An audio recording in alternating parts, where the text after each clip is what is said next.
అమ్మగారు పాడిన మీరు పాట పాడినారు కదా, దాంట్లో వలదు వలదు నీ కవియేలను వట్ని కాచ్యధారాలే అని అన్నారు. అంటే అది అర్థమేమి గురువు? అదా ఉమ్.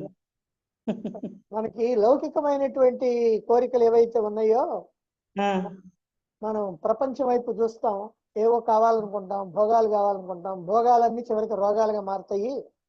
ఉమ్, కాబట్టి వలదు వలదు నీకు అవి ఏలనే, ఉమ్. వలదు వలదు అంటే వద్దు వద్దు నీకెందుకు ఓ మనసా, మనసేగా కోరుకునేది.